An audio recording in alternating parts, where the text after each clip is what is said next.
Good afternoon everyone. पिछले video में हमने द्वितीय संक्रमण श्रेणी के प्रथम संक्रमण श्रेणी के साथ गुणों की तुलना पढ़ रहे थे।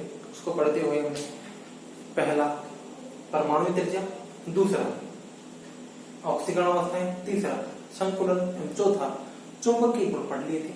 अब हम पांचवें गुण की बात करते हैं, वो है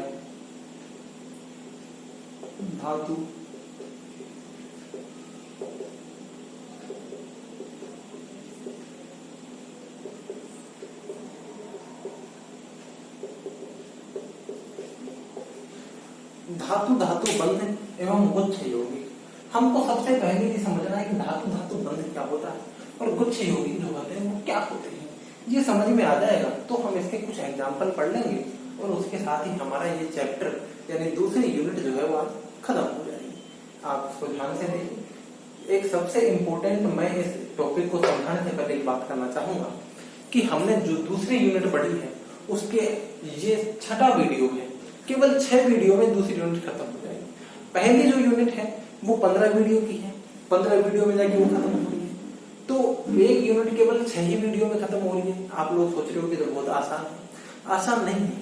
पहली जो यूनिट है उसमें जितनी भी टर्म्स आई है, जितने भी गुणधर्म है, उन गुणधर्म को समझाया गया है कि आयनिक त्रिज्या क्या होती है, परमाणु त्रिज्या क्या होती है, ऑक्सीकरण अवस्था क्या होती है, आयनन विभव क्या होता है, वो सब चीजें पहली यूनिट में। चुंबकीय गुण क्या होते हैं, किस तरह से चुंबकीय गुण कैलकुलेट किए जाते हैं, उनके चुंबकीय गुण के मान कैसे कैलकुलेट किए जाते हैं, किन बातों पर निर्भर करते हैं, वो सभी चीजें हमने पहली यूनिट में जो है हर एक पॉइंट को समझाया है। और साथ में ये बताया गया है पहली यूनिट में कि उसका प्रथम संक्रमण श्रेणी में उन गुणों वो गुण किस प्रकार से परिवर्तित होते हैं।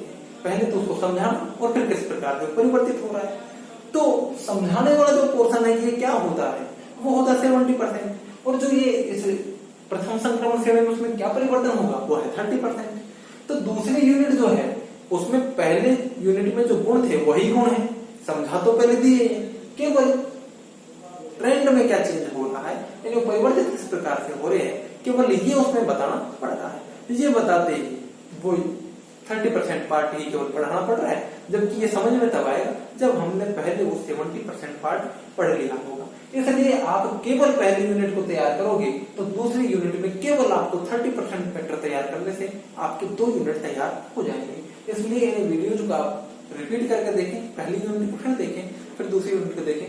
इनको बार बार से आप देखते रहे क्योंकि ये यूनिट में 2 यूनिट कवर करेंगे। चलिए अब हम बात करते हैं धातु बंध क्या होता है।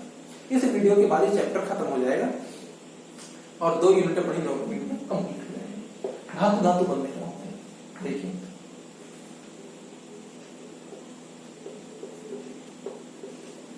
मेटल के बीच में कोई बोल रखा हुआ है, बोल सके तो मेटलों के समय होता है। हम इनकी बात नहीं कर रहे, हम बात कर रहे हैं कि कंपाउंड्स में संकुल यौगिक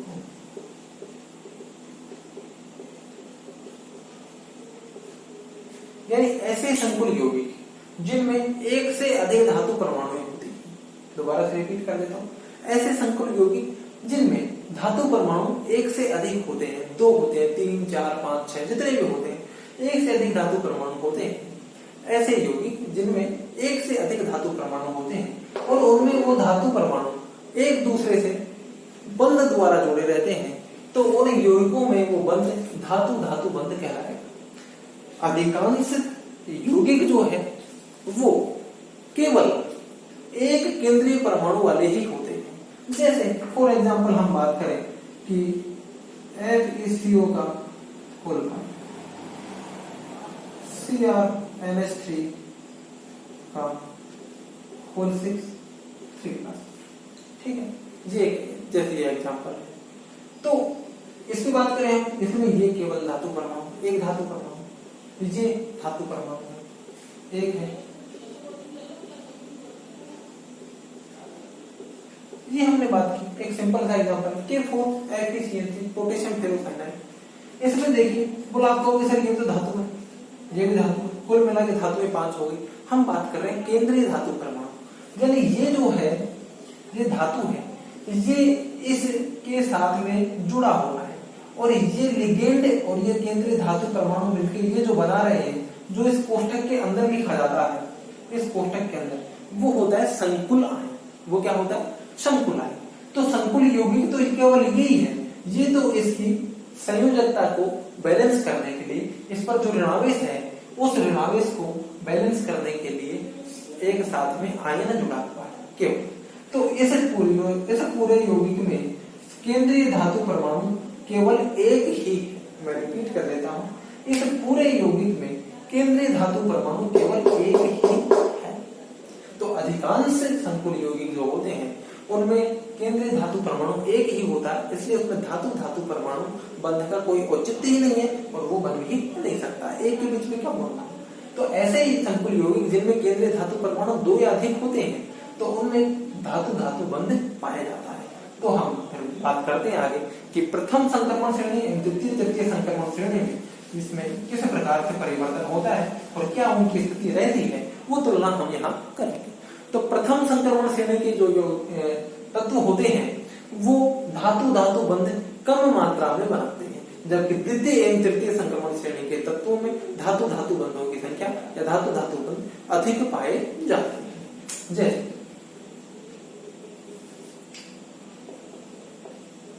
Mn2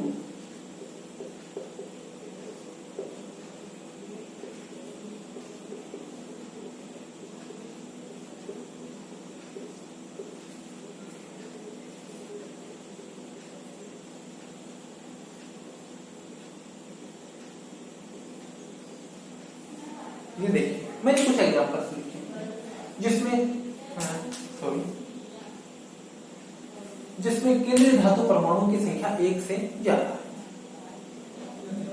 यहाँ पर 2 Mn है, CO कोबाल्ट नहीं है, ये कार्बोनिल है, लिगेंड की तरह 10 CO के साथ जुड़े हुए हैं। ये Fe2CO9 नो कार्बोनिल है और 2 आयरन के जो है परमाणु है। यहाँ 2 कोबाल्ट के परमाणु है, उसके साथ 8 जो है वो कार्बोनिल लिगेंड जुड़े हुए हैं। मैं पहले वाली संरचना की बात करता हूँ। तो Mn और Mn CO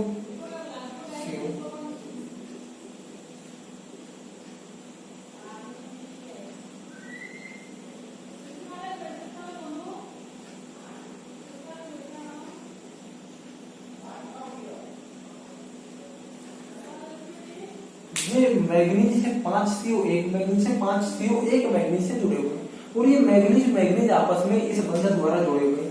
इस बंध को बोलते हैं धातु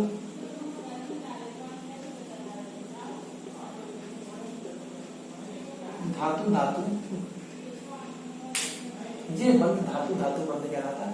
ये कुछ ही यौगिकों में पाया जाता है। अर्थात प्रथम संक्रमण श्रेणी के कुछ ही धातुएं धातु धातु बंध या कुछ ही धातुओं के बहुत कम संख्या में धातु धातु बंध वाले यौगिक ज्ञात है, जबकि द्वितीय एवं तृतीय संक्रमण श्रेणी के यौगिकों में धातु धातु बंध अधिक पाए जाते हैं। अब हम इसकी संरचना की एक बात करते हैं। हम ज्यादा संरचनाओं की बात नहीं कर पाएंगे, लेकिन अपने सिलेबस में मिलेंगे, लेकिन एक समझने के लिए इसमें एक नया पॉइंट और आपको देखने को मिलेगा, इसलिए मैंने ये किया है। ये है CO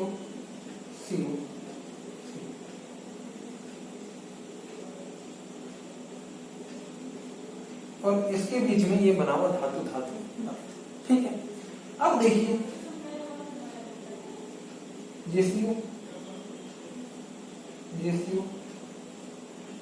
और 3 CO जो है वो दोनों धातुओं से जुड़े हुए हैं।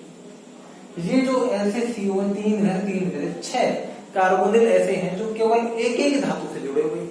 तो ऐसे कार्बोनिल जो केवल एक ही धातु से जुड़े हुए थे, ऐसे लिगेंड जो केवल एक ही धातु से जुड़े हुए थे, उनको बोलते हैं टर्मिनल लिगेंड। क्या बोलते हैं?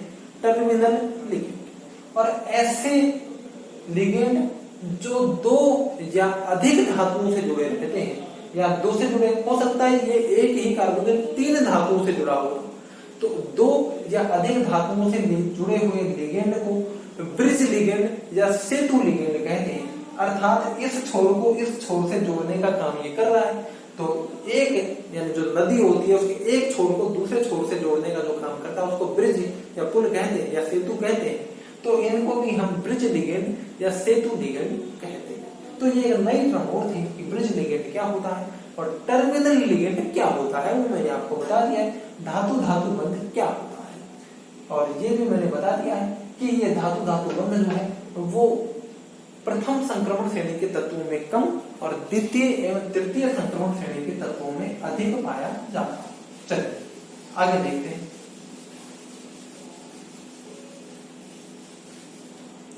अब हम ये तो हमने सारे प्रथम संक्रमण श्रेणी के लिखे।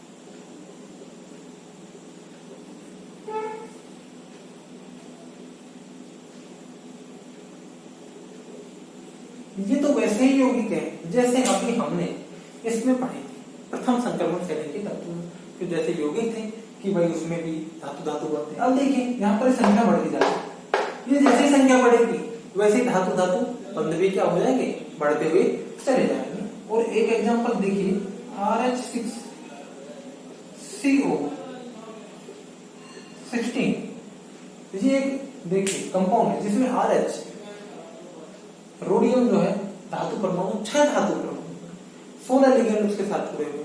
ये 6 धातु परमाणु जो है वो आपस में बॉन्ड बनाए हुए रहते हैं, तो इनके आपस में बीच में जो है वो 12 बॉन्ड पाए जाते हैं, 12 बॉन्ड पाए जाते हैं।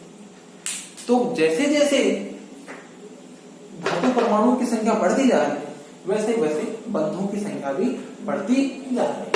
और द्वितीय एवं तृतीय संक्रमण श्रेणी के तत्वों में धातु धातु बंधों की संख्या अधिक होती है। प्रथम संक्रमण श्रेणी का ऐसा कोई भी तत्व नहीं है जो 12 बॉन्ड बनाता, जिनमें धातु धातु 12 बॉन्ड पाए जाते हैं। चलिए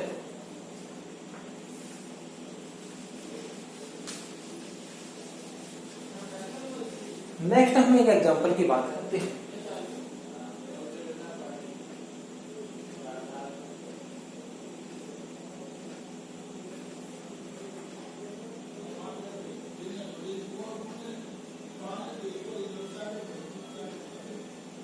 Re2Cl8 देखिए ये एक इसमें रीनियम दूसरे रीनियम के साथ धातु धातु बंध से जुड़ा रहता है। इस पर 4 Cl जुड़े रहते हैं, 1 2 3 4 और इस पर भी 4 Cl जुड़े हुए।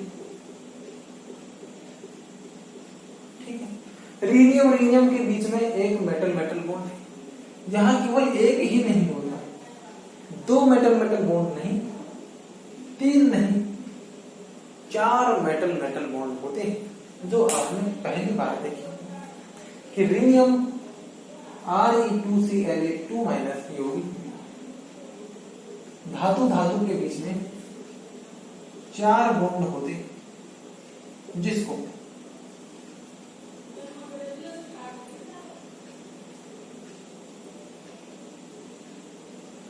क्वाड्रपोल बॉन्ड कहते हैं। इसको क्या कहते हैं, क्वाड्रपोल बॉन्ड कहते हैं। तो ये द्वितीय एवं तृतीय संक्रमण श्रेणी का यौगिक है जिसमें धातु धातु बंधों की संख्या पाई जाती है और अधिक पाई जाती है। चलिए अब हम बात करते हैं गुच्छ यौगिक। ये सभी गुच्छ यौगिक क्या होते हैं, देखिए इसको समझना, धातु धातु बंध समझ लिया हम। गुच्छ यौगिक क्या होते हैं कि लोअर हैलाइड्स, जैसे लोअर हैलाइड्स का मतलब ये हुआ कि डाई हैलाइड हुआ, ट्राई हैलाइड हुए या डाइऑक्साइड हुए, इस तरह के डाई हैलाइड या ट्राई हैलाइड जो होते हैं, ऐसे इन धातुओं की द्वितीय एवं तृतीय संक्रमण श्रेणी के धातुओं के डाई हैलाइड ट्राई हैलाइड ये आपस में एक साथ इकट्ठे होकर के एक गुच्छ बना देते हैं।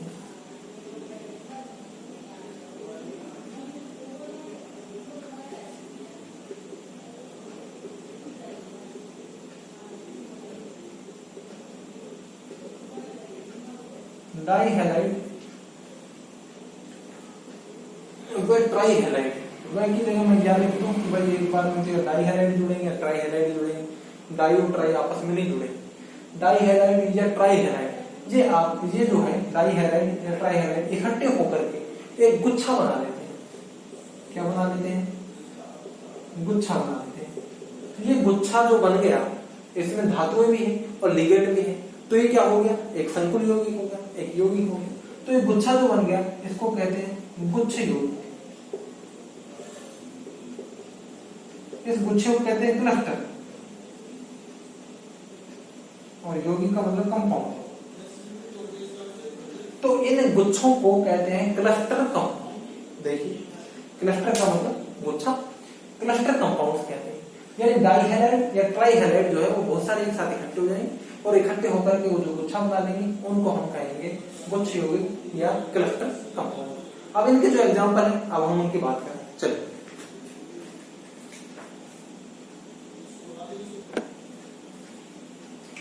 देखिए मैंने दो कंपाउंड यहाँ एग्जांपल के तौर पर लिख दिए। देखिए, इसमें NaBCl2 की 6 इकाइयां आपस में जुड़ जाती हैं, यानी डाइहैलाइड, पूरे डाइहैलाइड 6 एक साथ इकट्ठे हो जाते हैं। इकट्ठे होकर के ये बना लेते हैं। इकट्ठे होकर जो कुछ बनेगा वो ये बनेगा और इसको बोलेंगे हम क्लस्टर कंपाउंड।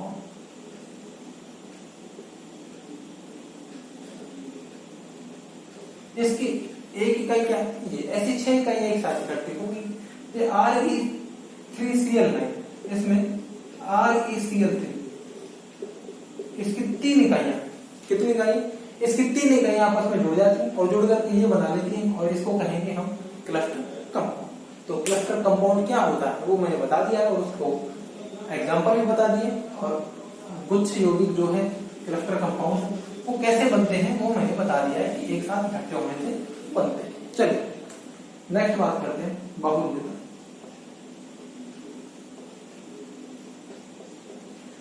बाहुल्यता मतलब पाई जाने की संभावना। फर्स्ट सीरीज,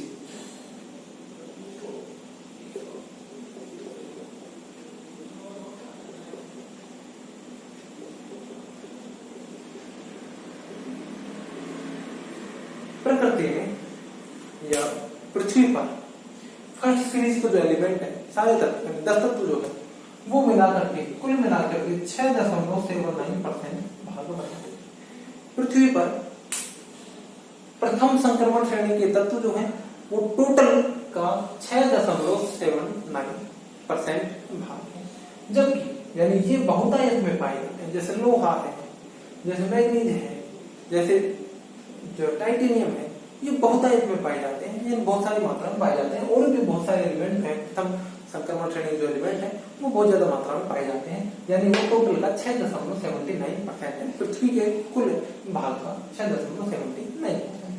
जबकि थर्ड एंड सेकंड जो ट्रांजिशन सीरीज के एलिमेंट है, ये दोनों, ये 20 तत्व मिला करके पृथ्वी के कुल भाग का 0.025% भाग बनाते हैं।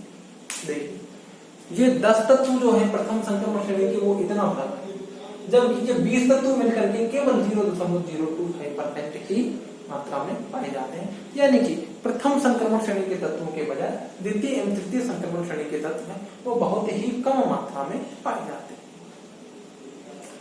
बाहुल्यता के साथ, इसी के साथ ये चैप्टर जो है और ये दूसरी जो यूनिट है वो समाप्त होती है। आप सभी वीडियोज को ठीक से देखें, अच्छे से देखें, और एक बार में समझ में नहीं आए तो उसको आप रिपीट करके देखें, दोबारा देखें, बार बार से देखें, आप लोगों को बेनिफिशियल होंगे। अब हम इसके बाद में कुछ और नया चैप्टर जो है हो सकता है ऑर्गेनिक में IR स्पेक्ट्रोस्कोपी शुरू करेंगे, तो वो शुरू करेंगे। इस वीडियो के साथ ये यूनिट खत्म। Thank you.